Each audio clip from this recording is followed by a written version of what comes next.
Jangan lalai dengan syaitan yang selalu membisikkan kelalaian. Kadang-kadang juga ada syaitan dari manusia.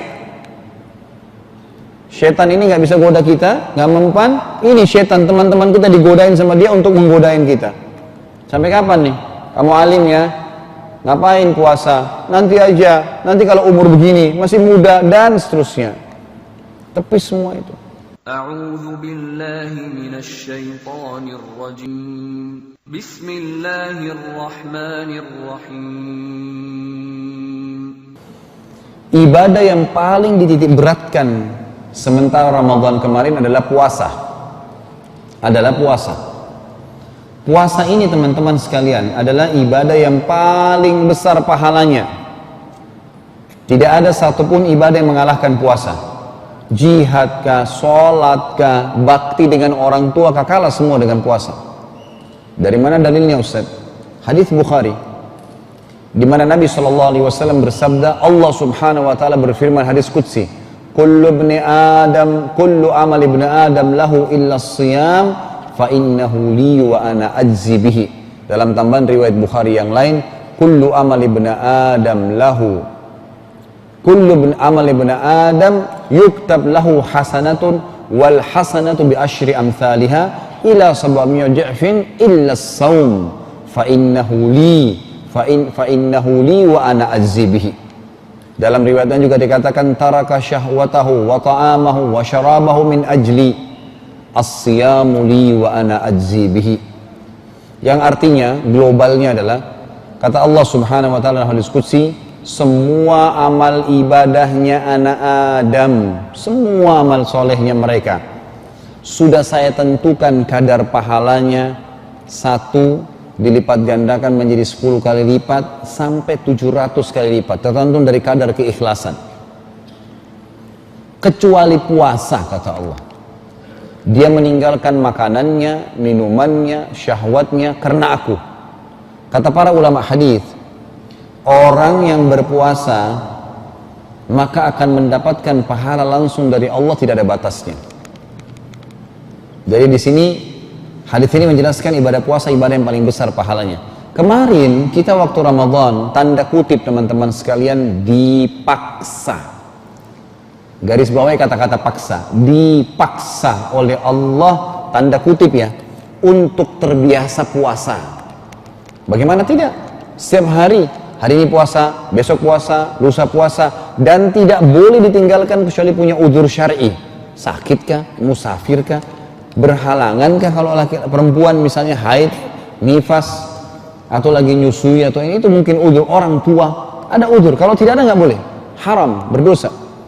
Meninggalkan puasa secara sengaja berarti meninggalkan rukun Islam, bisa dosa besar. Kalau dia pungkiri bisa kufur. Berarti kita kemarin dipaksa untuk terbiasa puasa. Jiwa dan raga kita sudah terbiasa, udah terbiasa nih jiwa kita. Sudah terbiasa, maksudnya ruh kita sudah terbiasa menerima puasa itu, tidak kaget lagi. Karena setiap hari puasa, raga kita juga begitu, sudah terbiasa.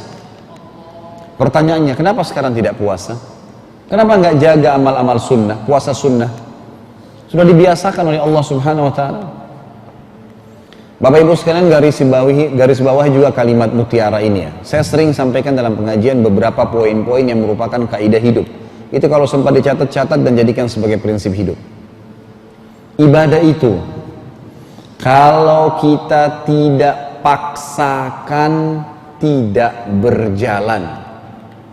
Saya ulangi, ibadah itu kalau tidak dipaksakan, tidak berjalan. Kalau Bapak Ibu beli Quran, cuma ditaruh di rak saja, dan tidak ada pemaksaan diri melangkah, mengambil, memaksa membaca setengah lembar, 1 lembar sehari, berikan tanda, itu Quran tidak akan dibaca sampai mati. Bahkan mungkin sampai cucu kita pun hanya lihat Quran itu Quran kakek saya, nenek saya dulu. Gak ada manfaatnya sama sekali. Kalau Anda dari sekarang tidak paksakan, bunyiin jam beker nanti malam, paksakan diri untuk ibadah, untuk sholat malam, pastikan tidak akan sholat malam sampai mati. Yang rugi siapa? Kita sendiri. Nggak bisa kalau nggak dipaksain, nggak bisa. Paksa, jiwa manusia harus dipaksa, nggak bisa. Allah menggunakan istilah ini dalam Al-Quran. A'udzubillahi minasyaitonirrajim. Walladzina jahadu fina lanahdiyannahum subulana. Orang yang memaksakan diri untuk menempuh jalan-jalan kami, kami akan pandu dia ke jalan-jalan kami. Kalau kita sudah mulai bunyikan jam beker, sudah mulai paksa lawan ngantuknya untuk bangun sholat malam, itu nanti jadi sholat malam tuh. Karena kita sudah memulainya.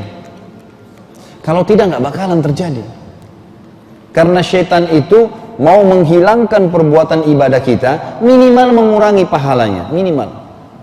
Ada fakir miskin lewat, apapun bisikan syaitan, masih muda, masih kuat, masih ini, a'udzubillahi minasyaitonirrajim. Perintah agama kasih, orang minta kasih, nggak ada perintah lain.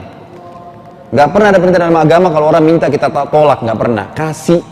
Kata Nabi SAW, kalau datang kepadamu seseorang menunggangi kuda, kalau kita sekarang pakai mobil, minta, berikan, karena kau lebih mulia daripada dia. Kasih. Godaan apapun jangan ikutin. Kalau nggak dipaksa nggak bisa. Pertanyaannya sekarang, sampai kapan Bapak Ibu ini malas ibadah? Sampai tunggu ajal datang lalu menyesal? Sabda Nabi SAW dalam hadis yang lain, kalau anak Adam meninggal dunia, akan ikut ke kuburan 3. Keluarganya, hartanya, dan amalnya. Serta akan pulang 2, keluarganya akan pulang. Ini bapak-bapak yang di sini hadir yang sudah menikah, yang mengaku cinta sama istrinya. Saya tanya, kalau istrinya meninggal mau nginap sehari nggak di kuburan? Ibu-ibu yang ngaku cinta suaminya, mau nggak nginap sehari aja di kuburan kalau suami meninggal? Nggak usah suami istri. Anak dengan orang tua, yang kita disuruh bakti dengan orang tua. Pada saat orang tua kita sudah dikuburkan, mau tinggal nginap nggak sehari? Maksimal sejam. Habis itu kemana? Pulang. Aktivitasnya kembali. Kata Nabi SAW, 3 ini, keluarga, harta, dan amal. Dan akan pulang 2, kembali. Keluarganya pulang. Ditinggalin sendiri tuh. Tinggal hartanya. Mobil Alphard kah, mobil Ferrari kah, mobil apa saja yang mewah yang dimilikin, itu paling jauh parkir di pagar kuburan. Nggak akan masuk liang lahat. Habis itu pulang, dibawa pulang ahli waris, dibagi sama mereka. Nggak tinggal sama kita. Kalaupun tinggal mau diapain mobil Alphard tuh setelah mati? Yang tinggal nih, puasa, sholat, baca Quran, bakti dengan orang tua. Itu yang tinggal sama kita di kuburan. Anehnya yang tinggal sama kita di kuburan di umur 30 kan. Mobilnya selalu ditata supaya bersih, masuk tempat cuci mobil. Bajunya selalu neces. Semuanya luar biasa, harus rapi. Tapi amalnya nggak rapi. Sholat asal jadi, kapan dia pengen ya sudah, kalau nggak mau ya sudah. Jadi acuh-acuh, padahal ini yang dia akan bawa nih. Amal itu bersama dia di dunia dan akan juga membawa ke sana. Amal soleh ini membuat penilaian orang positif loh kepada kita. Misal, ada orang rajin sholat, ibadahnya bagus, gitu kan? Kalau kita tanya siapapun yang kenal dia, bagaimana menurut kamu orang itu? Pasti dia bilang baik. Asal dia rajin ibadah, tutup aurat, dia sholat, kalau tutur katanya santun, ikuti agama, ikuti sunnah Nabi saja. Pasti orang bilang ini orang ini baik. Saya subhanallah punya teman dekat di Madinah. Namanya beliau Dr. Hussein, semoga Allah jaga, sahabat dekat saya. Dan kami memang sudah sepakat untuk saling mencintai karena Allah subhanahu wa ta'ala, ingin menjalankan sunnah Nabi. Kalau saya lagi ke Madinah sering ketemu sama beliau. Kadang-kadang kalau dari Indonesia saya telepon ke sana, lagi ngobrol, tanya apa kabar segala. Seringkali saya menggunakan metode sama teman saya, sahabat dekat saya ini, ayo kita saling menasehatin nih. Jadi jangan ngobrol kosong gitu. Kadang-kadang dia nasihatin saya dengar, kadang-kadang saya nasihatin. Satu waktu saya pernah bilang, ya akhi kita saling nasihatin. Dia bilang, Khalid ente mulai nasihatin saya. Baiklah. Saya tak tahu subhanallah pada saat itu terlintas saja di lisan saya juga tidak programin, saya bilang, akhi, saudaraku, siapa ulama di Saudi, karena dia tinggal di Madinah, yang paling antum hormatin, yang paling antum kagumkan? Artinya orangnya ahli ibadah dan bagus berilmu. Waktu itu dia sebut Syekh bin Bas. Seorang ulama besar rahimahullah sudah meninggal, matanya beliau buta dan beliau mufti di Saudi waktu itu. Sudah meninggal berapa tahun yang lalu. Dia bilang Syekh bin Baz. Saya bilang baik. Sekarang Syekh bin Baz sudah mati bukan? Dia bilang iya. Kira-kira menurut kamu sekarang Syekh bin Baz di surga atau di neraka? Menurut kamu saja. Dia bilang di surga. Kenapa ente bilang begitu? Karena selama dia hidup, dia pasti ahli ibadah. Dia semua hadir pengajian majelis ilmu, sholatnya selalu di masjid, dia didik dirinya dan keluarganya dengan agama, pokoknya ibadah. Itu yang membuat dia pasti masuk surga, karena itu sudah janji Allah. Jawabannya benar. Saya bilang sama dia, jawaban kamu benar. Tetapi itu Syekh bin Baz. Jadikan diri kamu seperti Syekh bin Baz kalau sudah mati. Paham maksudnya ya? Jadi saya bilang sama dia, kalau seandainya buat sekarang, mumpung kamu hidup, kalau kamu sudah mati, orang mengenang kebaikan kamu. Buat itu yang kamu lakukan.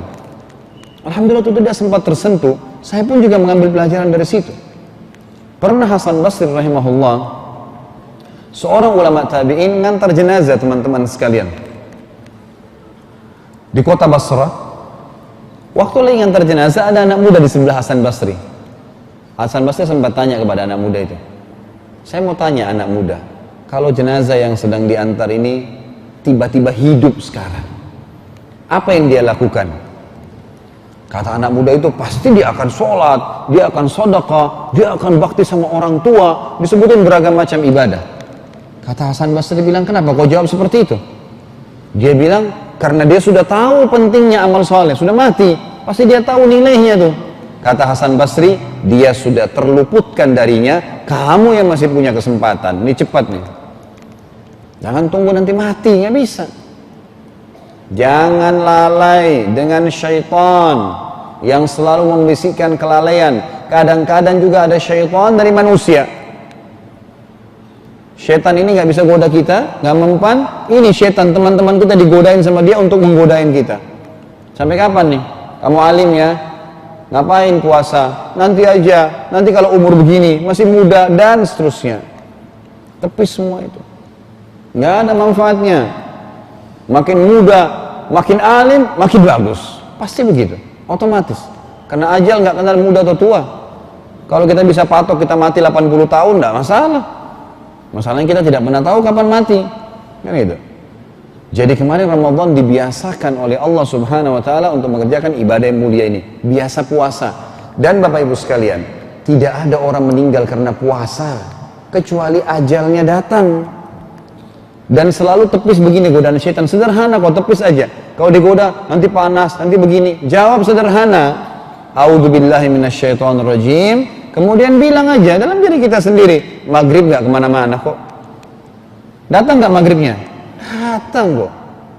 Hanya jam itu saja dilarang kita makan dan minum. Setelah itu makan sepuasnya. Malah rasa lapar, rasa haus, itu nikmatnya Allah yang pertemuan lalu saya jelaskan. Itu adalah tangga untuk merasakan nikmat Allah yang besar. Tidak lapar, maka tidak enak makan. Tidak haus, tidak enak minum. Kita kemarin kalau puasa lagi haus, begitu dapat air es, buka puasa nikmatnya luar biasa. Itu susah, nyari rasa itu susah, gitu kan? Itu Allah kasih tuh. Kenapa nggak puasa? Orang yang puasa jauh lebih sehat. Dia bisa lebih padat buat program. Kalau nggak puasa, makan pagi di mana nih? Makan siang di mana nih? Makan malam di mana? Jadwal makan aja sibuk. Berjam-jam habis untuk makanan. Apain? Makin banyak makan, makin banyak ke kamar mandi. Makin mudah kena penyakit ambeien. Coba kontrol puasa itu baik.